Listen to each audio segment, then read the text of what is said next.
Hello, ഇന്ന് നമ്മൾ ചെയ്യാൻ പോകുന്നത് ഈ ബ്യൂട്ടിഫുൾ ആയിട്ടുള്ള ഈ ഒരു കുർത്തിയാണ്.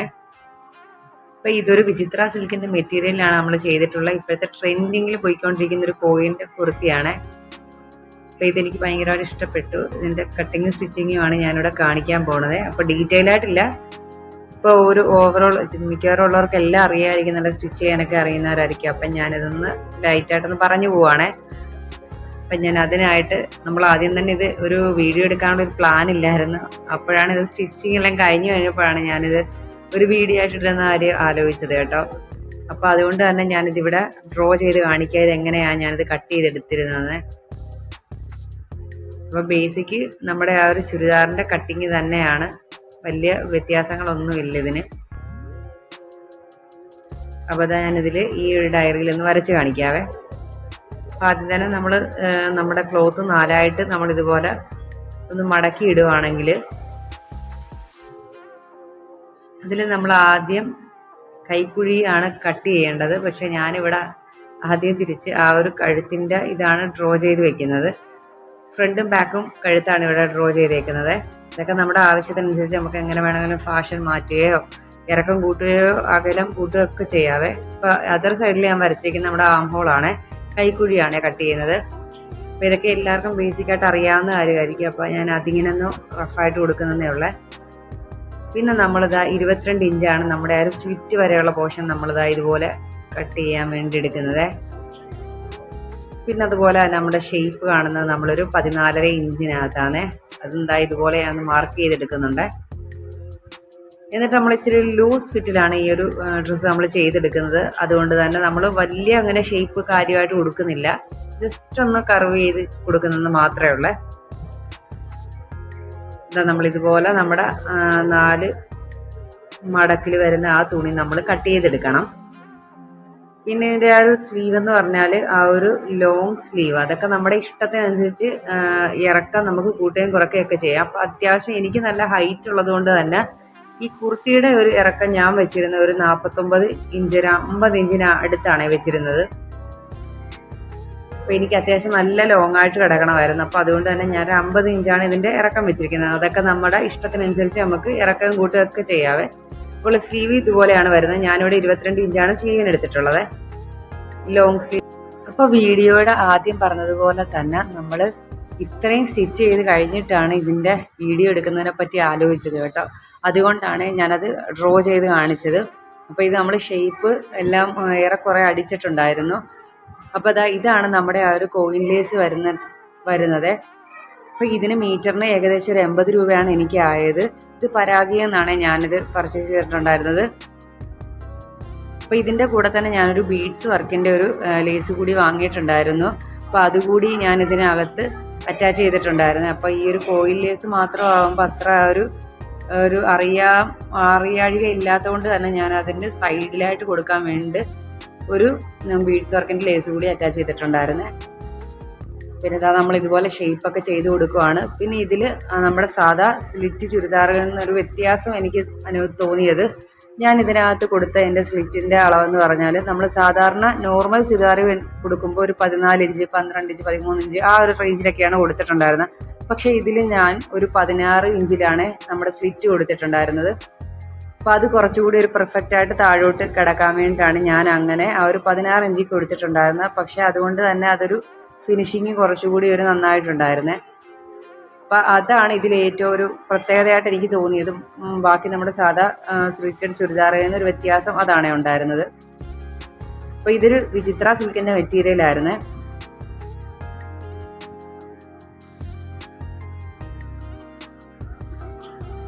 പിന്നെ നമ്മൾ ഇതിൻ്റെ ചെസ്റ്റ് ഭാഗത്തായിട്ട് ഞാനൊരു ലൈനിങ് ഈ ഒരു സെയിം കളറല്ല, കുറച്ച് കളറിന് ഡിഫറൻസ് ഉണ്ട്. അപ്പോൾ ആ ഒരു മെറ്റീരിയൽ കൂടി ഞാനവിടെ ലൈനിങ് പോലെ ബാക്കിലും ഫ്രണ്ടിലും കുറച്ച് സ്ഥലത്ത് മാത്രം നമ്മൾ കൊടുത്തിട്ടുണ്ടായിരുന്നത്.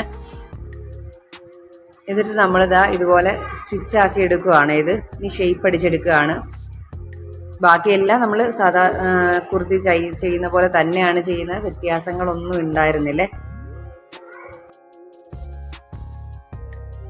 അതുപോലെ തന്നെ ഇതിൻ്റെ ബോട്ടം പോർഷനിലാണ് നമ്മൾ ഈ ഒരു കോയിൻ ലേസ് സ്ലീവിൻ്റെ ഓൾറെഡി നമ്മൾ കണ്ട് അവിടെ അറ്റാച്ച് ചെയ്തേക്കുന്നത്. അത് ഇതുപോലെയാണ് ഞാൻ പിടിപ്പിച്ചെടുക്കുന്നത്. ഇതിൻ്റെ റോങ് സൈഡിൽ നമ്മുടെ ഈ തുണിയുടെ ചീത്ത വശത്തായിട്ട് നമ്മൾ ആ വശം വരത്തക്ക രീതിയിലാണ് ഈ ഒരു ലേസ് നമ്മൾ അറ്റാച്ച് ചെയ്യുന്നത്. ഈ ഹാങ്ങിങ് മാത്രമേ നമ്മൾ ഈ ലേസിനകത്ത് താഴേക്ക് കാണത്തുള്ളേ. ബാക്കി പോർഷൻ നമ്മൾ ആ റോങ് സൈഡിലാണ് വെച്ച് സ്റ്റിച്ച് ചെയ്തെടുക്കുന്നത്. അതുപോലെ തന്നെ ഒരു ഫിനിഷിങ് കിട്ടാൻ വേണ്ടിയിട്ട് നമ്മൾ അടിയിലൊരു പടി പോലെയാണ് ഇതിൻ്റെ ഈ ചുരിദാറിൻ്റെ അടിഭാഗം നമ്മൾ ഫിനിഷ് ചെയ്തേക്കുന്നത്. ഒരു 2 ഇഞ്ച് വീതിയിൽ നമ്മളൊരു പടിയാണ് പിടിപ്പിച്ചിരിക്കുന്നത്. അപ്പം നമുക്ക് കുറച്ചുകൂടി ആ ഒരു റെഡിമെയ്ഡ് ടച്ചിൽ നമുക്ക് ആ ഒരു ചുരിദാറൊക്കെ സ്റ്റിച്ച് ചെയ്യുമ്പം ഇങ്ങനെ ചെയ്താൽ ആ ഒരു റെഡിമെയ്ഡ് ടച്ച് നമുക്ക് കിട്ടുമേ. അതുപോലെ തന്നെ ബീഡ്സ് വർക്ക് ഉള്ള മെറ്റീരിയലിലൊക്കെ സ്റ്റിച്ച് ചെയ്യാൻ ഉപയോഗിക്കുന്ന ഫൂട്ട് വെച്ചിട്ടാണ്, ആ ഒരു വൈറൽ ഫൂട്ട് വെച്ചിട്ടാണ് ഞാൻ ഈ ഒരു ലേസ് അറ്റാച്ച് ചെയ്യുന്നത്. അത് ഈ ലേസ് അറ്റാച്ച് ചെയ്യാൻ വേണ്ടി ഈ ഒരു ഫൂട്ട് നമുക്ക് നല്ലതുപോലെ ഉപകരിക്കുമേ. വൺ സൈഡ് ഫൂട്ടിൻ്റെ ആ ഒരു അതേ പർപ്പസിൽ ചെയ്തെടുക്കാൻ പറ്റും ഈ ഒരു ഫൂട്ടിട്ടാൽ. അതുകൊണ്ട് ആ ഫിനിഷിങ് കിട്ടാൻ വേണ്ടി ഞാൻ ആ ഒരു ഫൂട്ടിട്ടാണ് ഇത് സ്റ്റിച്ചാക്കി എടുക്കുന്നത്. ഇനി ഇതിൻ്റെ പുറത്തേക്കായിട്ട് നമ്മളൊരു ബീഡ്സ് വർക്കിൻ്റെ ചെറിയൊരു ലേസ് കൂടി ഉണ്ട്, അതുകൂടി അറ്റാച്ച് ചെയ്തെടുക്കുക. അങ്ങനെയാണ് ഞാൻ അവിടെ കൊടുത്തിരിക്കുന്നത്. അപ്പം നിങ്ങൾക്ക് കോയിൻ ലേസ് മാത്രമാണോ അതോ ആ ലേസ് കൂടി അറ്റാച്ച് ചെയ്തതാണോ ഇഷ്ടപ്പെട്ടതെന്ന് കമൻറ്റ് ചെയ്യണേ. ഇനി നമുക്ക് ആ ഒരു ബീഡ്സ് വർക്ക് വരുന്ന ലേസ് കൂടി ഈ ഡബിൾ സൈഡിലും അറ്റാച്ച് ചെയ്ത് കൊടുക്കണേ. അപ്പോൾ അതാ ഇതുപോലെയാണ് നമ്മൾ ആ ഒരു ലേസ് വെച്ച് കൊടുത്തിരിക്കുന്നത്. ഇനി ഇതിൻ്റെ പുറത്തേക്കായിട്ടാണ് നമ്മൾ ആ ഒരു ബീഡ്സ് വർക്കിൻ്റെ ചെറിയ ലേസ് വെച്ച് കൊടുക്കാൻ പോകുന്നത്. ഇതാണ് ആ ലേസ്. ഇതിന് ഏകദേശം ഒരു 20 രൂപയാണ് റേറ്റ് ആയിട്ടുണ്ടായിരുന്നത്. അപ്പോൾ ഇതുകൂടി ഇതുപോലെ ഞാൻ അറ്റാച്ച് ചെയ്ത് കൊടുക്കുന്നുണ്ട്. അപ്പം നിങ്ങൾക്ക് ഏത് ലുക്കാണ് ഇഷ്ടപ്പെട്ടതെന്ന് കമൻറ്റ് ചെയ്യണേ. അപ്പം ഞാൻ ഈ ഒരു ഇതുകൂടി കൊടുത്തിട്ടുണ്ടായിരുന്നു, ഈ ഒരു ലേസ് കൂടി അറ്റാച്ച് ചെയ്ത് കൊടുത്തിട്ടുണ്ടായിരുന്നേ. അപ്പോൾ ഇതിനകത്തൊക്കെ ബീഡ്സ് വർക്ക് ഉള്ളത് കൊണ്ട് തന്നെ ഇതിൻ്റെ സൈഡിൽ കൂടി വേണം നമ്മൾ സൂക്ഷിച്ച് സ്റ്റിച്ചാക്കാൻ. ഇതിനിടയ്ക്ക് എൻ്റെ ഒരു സൂചി ഒടിഞ്ഞു പോയിട്ടുണ്ടായിരുന്നു ഈ ഒരു ബീഡ്സിനകത്ത് കയറിയിട്ട്. അതുകൊണ്ട് തന്നെ നമ്മൾ നല്ല സൂക്ഷിച്ച് വേണം ഇത് സ്റ്റിച്ച് ചെയ്തെടുക്കാൻ വേണ്ടിയിട്ട്. അപ്പോൾ ഞാൻ ആ ഒരു ഫൂട്ട് ഇട്ടിട്ടാണ് ഇത് സ്റ്റിച്ചാക്കി എടുക്കുന്നത്. ഇതിൻ്റെ സൈഡിൽ കൂടെ നമുക്ക് സ്റ്റിച്ച് ചെയ്ത് കൊടുക്കാം. അപ്പോൾ ഇതുപോലെയാണ് വരുന്നത്. ഈ ഒരു ഫൂട്ടിൻ്റെ ഒരു ഇതുകൂടിയാണ് ഈ ഞാൻ കാണിച്ചു തരുന്നത്. ഈ ഫൂട്ടിട്ട് നമ്മൾ അതിൻ്റെ ആ ഒരു തുടക്ക ഭാഗത്ത് സ്റ്റിച്ച് ചെയ്ത് കഴിഞ്ഞാൽ ഇതുപോലെ ഇങ്ങനെ സ്റ്റക്കായിട്ടിരിക്കും. ഇത് പിന്നെ നമ്മൾ കുറച്ചൊന്ന് നീക്കി വെച്ചിട്ട് വേണം സ്റ്റിച്ച് തുടങ്ങാൻ. എങ്കിൽ മാത്രമേ അതിങ്ങനെ സ്റ്റിച്ച് വീണ് പോകത്തുള്ളേ. അല്ലെങ്കിൽ ഇങ്ങനെ സ്റ്റക്ക് പോലെ അവിടെ അങ്ങ് നിൽക്കും കുറച്ച് നേരം, അവിടെ നിന്ന് അനങ്ങത്തില്ല. അപ്പം അത് ഇതിൻ്റെ ഒരു റിമാർക്കാണ് ഈ ഒരു ഫൂട്ടിൻ്റെ.